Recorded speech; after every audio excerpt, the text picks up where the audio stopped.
വയനാട്ടിലൊരു സ്കൂളിൽ ക്ലാസ് എടുക്കുമ്പോൾ മക്കളുമായിട്ട്, അമ്മമാർക്ക് ക്ലാസ് എടുക്കുമ്പോൾ മക്കളുമായിട്ട് തെറ്റരുത്.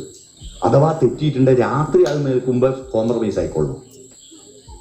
മക്കൾക്ക് ദേഷ്യം വന്നാൽ, മക്കളോട് ദേഷ്യം വന്നാൽ കോംപ്രമൈസ് ആകാനും വേറെ ഒന്നും വേണ്ട, പോയിട്ട് കെട്ടിപ്പിടിച്ചാൽ കിടന്നാൽ മതി.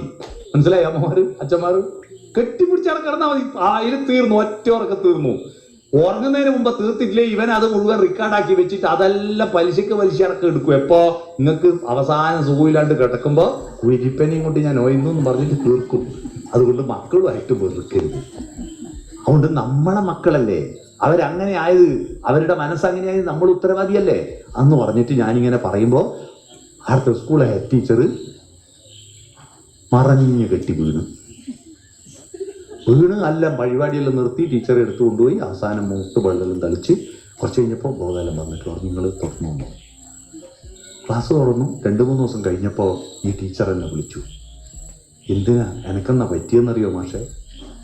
എൻ്റെ മോന് ഞാൻ ഒരു കൊല്ലായി മിണ്ടലില്ല. ഓൻ ബാംഗ്ലൂരാ, ഇങ്ങ് വരുത്തില്ല. ഞാൻ അങ്ങോട്ട് വിളിയില്ല, ഇങ്ങോട്ട് വിളി. നിങ്ങൾ പറഞ്ഞല്ലോ അമ്മമാരാ മുൻകൈ എടുക്കണ്ട്, നമ്മളാ മുൻകൈ എടുക്കണ്ട്, നമ്മളാ ഉത്തരവാദി എന്ന് പറഞ്ഞപ്പോൾ എനക്കെന്തല്ലോ ആയിപ്പോയിട്ട് കണ്ണിൽ ഇരുട്ട് കയറിയിട്ട് വീണതാന്ന്. പക്ഷേ ഞാൻ പിറ്റേന്ന് രാവിലെ എൻ്റെ മോനെ വിളിച്ചു. ഓൻ ഫോണെടുത്തു. എൻ്റെ നമ്പർ ഓൻ അറിയാം, അമ്മയാ വിളിക്കുന്നതെന്ന് മനസ്സിലായി. പക്ഷെ ഒന്നും പറയാനാകുന്നില്ല, എനിക്കും ഒന്നും പറയാനാകുന്നില്ല. കുറേ നേരം നമ്മൾ കരഞ്ഞു. പക്ഷെ വൈകുന്നേരം ആകുമ്പോഴേക്കും വീട്ടിലെത്തി. എന്തിനാ ഒരു കൊല്ലം മിണ്ടാണ്ട് ഈ മാസിലും പിടിച്ചിരുന്നതെന്ന് എനിക്കിങ്ങനെ ടെൻഷൻ. ഇപ്പൊ അതിന്റെ വെട്ടി താലോചിക്കുന്നത്. അതുകൊണ്ട് വെറുപ്പ് തീർത്തോളുക. മനസ്സിലായോ? ആരോടും വെറുപ്പോ തർക്കോ ഇതുണ്ടെങ്കിൽ 1/2 സെന്റ് സ്ഥലത്തിന് വേണ്ടിയിട്ടാണ് വെറുക്കുന്നത്. മനസ്സിലായോ? ഈ 1/2 സെന്റ് നിങ്ങൾ അങ്ങനെ വരുമ്പോ കൊണ്ടത്തെ കേട്ടാ ഒന്നല്ല.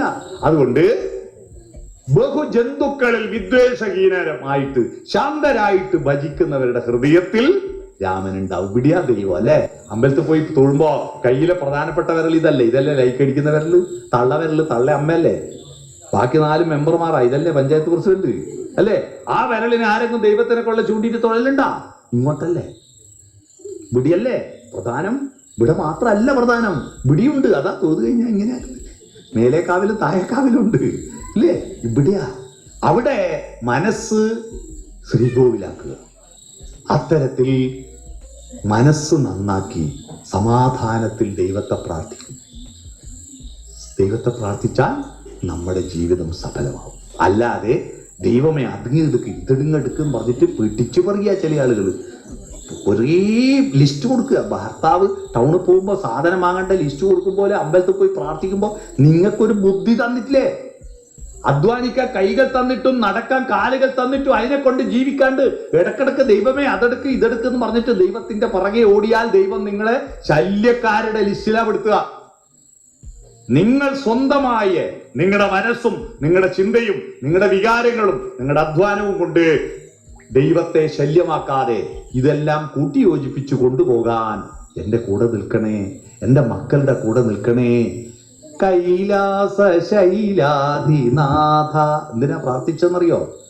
ഉണ്ണിക്കിടാങ്ങൾ ചെല്ലുന്നിടത്തെല്ലാം ഉണ്ടായിരിക്കണേ ഭഗവാനെ അല്ലെ? ആത്മാർത്ഥതയും ശാന്തതയും സത്യസന്ധതയുമാണ് ദൈവം. ആ സത്യസന്ധതയാണ് രാമൻ പ്രകടിപ്പിക്കുന്നത്.